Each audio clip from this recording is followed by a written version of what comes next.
예, 정은봉의 라디오 2024년 1월 12일 오전 1시 12분을 지나고 있습니다. 예, DC 갤러리에서 어떤 분이 조문 강의에 관해서 질문을 했는데 제가 거기에 대해서 대답을 했습니다. 그 응답한 내용을 한번 읽어보겠습니다. 요약하면 이런 겁니다. 고등민법은 대한민국에서 가장 창의적인 민법 공부 방법론이라는 겁니다. 고등민법을 강의한 목적이 여러 개 있는데 그 중에서 일단 세 가지만 들어보면 첫째는 법률 용어를 준비시키는 겁니다. 민법 기본서를 읽으려 그러면 법률 용어를 알아야 이해가 되는데 초심자들의 경우에 그게 준비가 안 돼 있죠. 그래서 두꺼운 기본서를 막바로 읽으라 하면 고생 엄청 하니까 미리 법률 용어를 준비시키는 겁니다. 그런 목적이 있고 그 다음에는 조문 중심의 공부법을 확립시킵니다. 많은 수험생들이 보면 조문 경시해요. 그냥 기본서 두꺼운 거 읽는데 파묻혀가지고 조문을 잘 안 챙겨 읽어요. 근데 고등민법은 미리 조문을 머리에 완전히 각인시켜 줍니다. 조문이 중요한 거를 처음부터 가르쳐 주는 거죠. 그 다음에 민법 조문만 읽으면 기본서 그 두꺼운 걸 읽으면서 보지 못하던 것들을 볼 수가 있어요. 민법의 체계를 한눈에 볼 수 있습니다. 그래서 고등민법을 제가 들으라고 하는 겁니다. 이것만 해도 매우 창의적이죠. 자, 그 다음에는 DC 갤러리 가서 질문과 대답을 한번 읽어보겠습니다. 자, 이 질문입니다. 법무사든 변호사든 법률 전문가는 법조문이 가장 중요하다는 말씀은 100번 이해가 됩니다.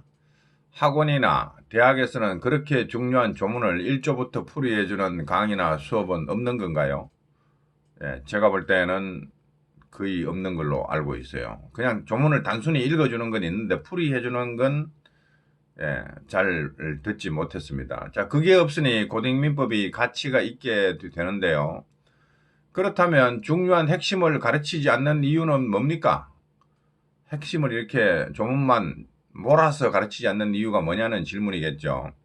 자, 제 답변입니다. 그걸 제가 알 수는 없죠. 그 사람들이 왜 그렇게 안 하는지 제가 알 수는 없죠. 그러나 조문을 중시하라는 말들은 교수님들이 합니다. 양창수, 지울린 교수님 등은 교재에서 양창수 민법인문이나 지울린 기본서나 읽어보시면 교재에서 조문을 반드시 참조하라. 조문이 매우 중요하다고 얘기를 합니다. 조문이 중요하다고 지적을 합니다.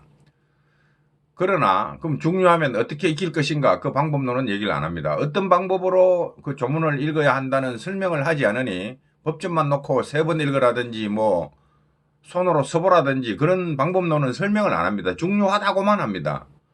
그럼 그 중요한 걸 학생들은 어떻게 공부를 해야 되느냐? 알아서 하라는 거죠. 그렇죠? 중요한데 방법론을 가르쳐주지 않으면 알아서 챙겨라는 얘기죠. 읽는 방법은 알아서 해결하라는 말로 들으면 되죠. 자, 그렇기 때문에 고등민법이 그 방법론을 개발한 겁니다. 창의적인 공부 방법입니다. 기본서 읽기 전에 미리 조문만 읽으면요 유리한 게 많습니다. 그러면 조문이 가장 중요하구나 머리에 완전히 각인시켜 줍니다. 조문이 정말 중요하네. 나는 민법 공부 시작할 때 조문부터 읽었어. 가장 중요하니까 그거부터 읽었잖아. 완전히 각인시켜 줍니다.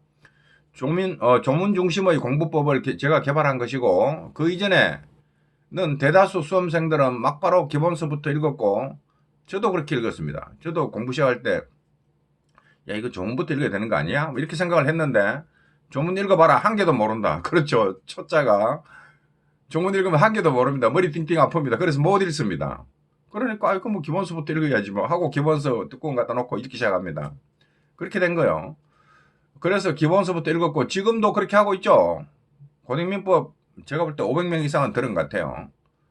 근데 나머지 사람들은 기본서부터 읽죠. 지금도 대다수는 그렇게 하고 있습니다. 그러나 제가 개발한 민법 공부 방법론에 따르면 이 고등민법부터 3번 돌리고 들어가라. 이거 제가 개발한 방법론입니다. 창의적인 겁니다. 특허품이죠. 특허품. 조원봉 특허품. 특허 내야 되나 어디야 되나 모르겠네. 자, 민법 공부 방법론에 따르면 조문을 먼저 읽고 그 다음에 기본서를 읽는 것이 훨씬 더 효율적입니다. 제가 볼 때는 100배 더 효율적입니다. 예, 이거 경험해 보신 분은 알 겁니다. 다시 강조하지만 고딩민법은 조은봉이 개발한 창의적인 민법 공부 방법론입니다. 다른 사람들 하지 않는 걸 내가 이거 이렇게 하면 효율적이겠다라고 개발을 한 거예요. 그러니까 제가 창의적인 겁니다. 다른 걸 하나 더 읽어보겠습니다. 자, 여기서 아예 글로 썼습니다. 고딩민법 그리고 조은봉 민법 공부 방법론의 창의성. 자, 고딩민법은 제가 개발한 강의죠. 예, 그냥 조문을 읽어주고 조문하고 판례하고 연결시켜놓고 그런 건 있다고 들었어요. 근데 고딩민법처럼 판례 강의를 하는 게 아니라 민법 조문만 갖다 놓고 초심자들한테 이해될 수 있게 쭉 풀어 설명해주는 그런 강의는 제가 없는 걸로 알아요. 자, 민법 기본서를 읽기 전에 미리 고딩민법 강의를 통해서 준비운동을 시켜줍니다.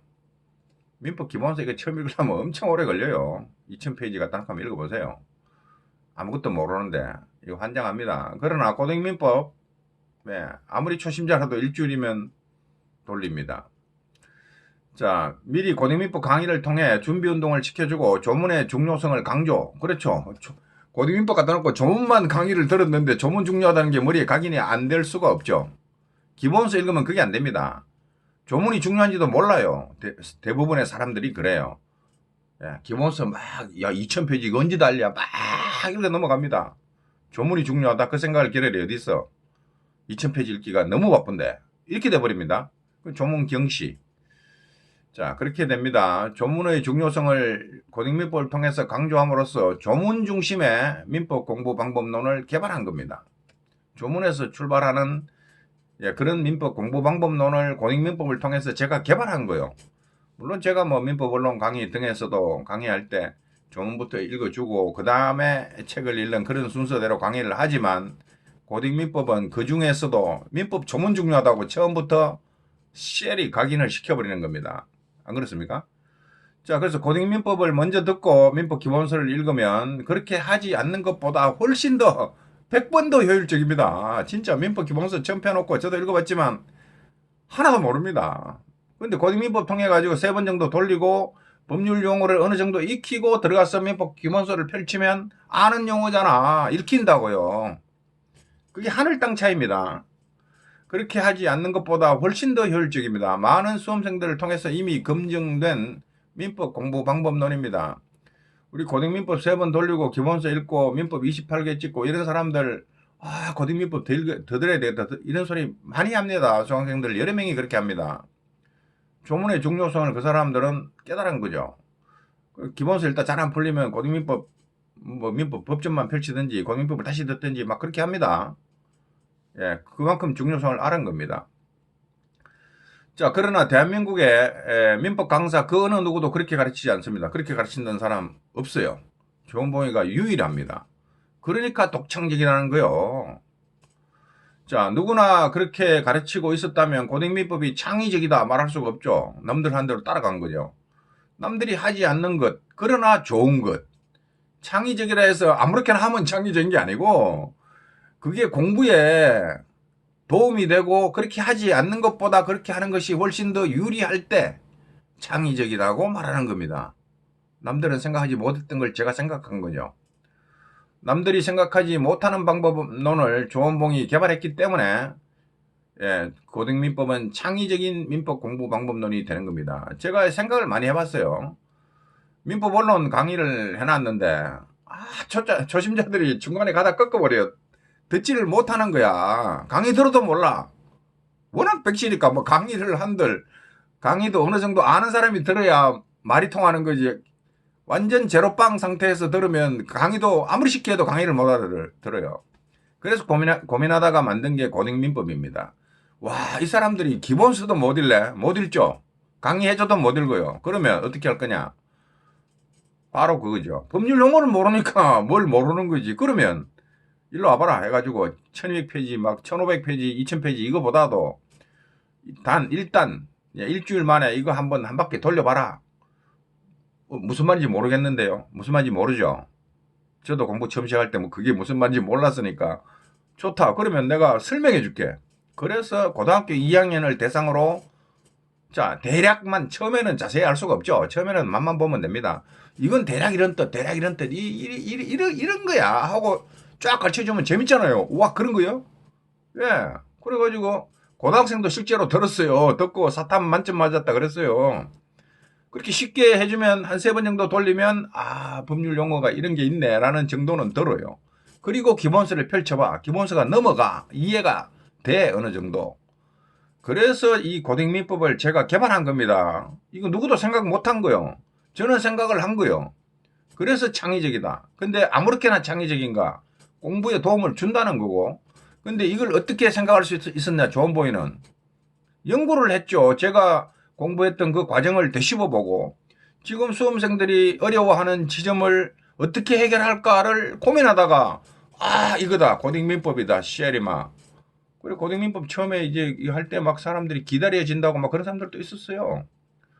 그래가지고 재밌게, 그렇게 재밌지는 않지만 재밌게 부드럽게 민법 공부를 부드럽게 출발을 시키는 겁니다. 그런 점에서 굉장히 창의적이죠. 고등민법은 매우 창의적이고, 예, 효율적이고, 조문부터 읽고 교재 읽는 게 100번 효율적입니다. 예. 뭐 어떤 사람들 기본서에 어차피 조문 다 적혀 있잖아. 야, 그건 산발적으로 퍼져 있는 거고 조문을 한꺼번에 읽으면 얘기가 달라진다니까. 예, 기초를 튼튼. 조문이 기초입니다. 기초를 튼튼하게 해주는 민법 공부방법론. 이거 완전 창의적인 겁니다. 제가 웃으면서 얘기해서 그렇지. 대한민국에서 이렇게 창의적으로 공부방법론을 개발할 수 있는 사람도 많지 않습니다. 자, 고등민법의 강의 목적을 다시 한번 정리합니다. 법률 용어를 준비시킵니다. 기본서는 결국 법률 용어를 알아야 이해되는 책입니다. 미리 준비시킵니다. 영어 소설책 읽기 전에 영어 단어 외워라. 꼭 미리 영어 단어 공부시키는 거나 마찬가지입니다.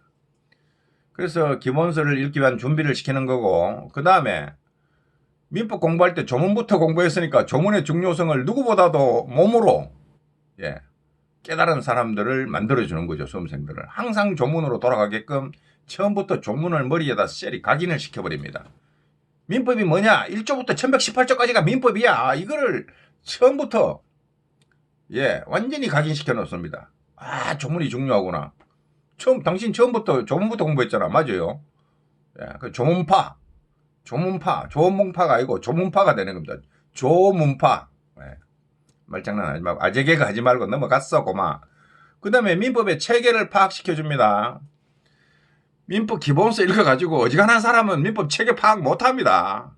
몇 번 읽어도 체계 파악이 안 돼요. 딱 까놓고. 저도 해봤어요. 근데 민법전 딱 갖다 놓고 민법 목차부터 해가 쫙 읽어나가면 아, 민법이 1편, 2편, 3편, 4편, 5편 아, 요렇게 돼 있네. 1장, 2장, 3장, 몇 절, 이거 이렇게 돼 있네. 이게 눈에 확 들어옵니다. 그게 민법의 체계 아이가? 민법의 뼈대가 딱 형성된다고. 아, 민법이 이렇게 된 거예요? 그렇죠. 설계도를 내가 딱 익힌 거예요.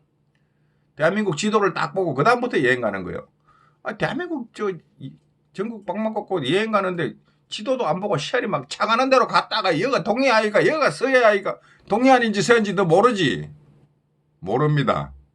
우리는 지도를 딱 보고 가기 때문에 여기는 인마 경북 영덕 동해안 아이가 여기는 어디고 여기 서해안 뻘아 이거 이 지도 다 보고 공부를 미리 했기 때문에 우리는 가면 다 알아요. 지도도 안 보고 간 사람들은 이게 무슨 동해안인지 서해안인지 남해안인지 헷갈려. 아무것도 몰라. 그러니까 회 시켜 먹고 니 고기 회 어디서 먹었나 몰라. 그냥 바닷가에서 먹었어. 아이고 이러고 앉았어요. 지도가 없거든.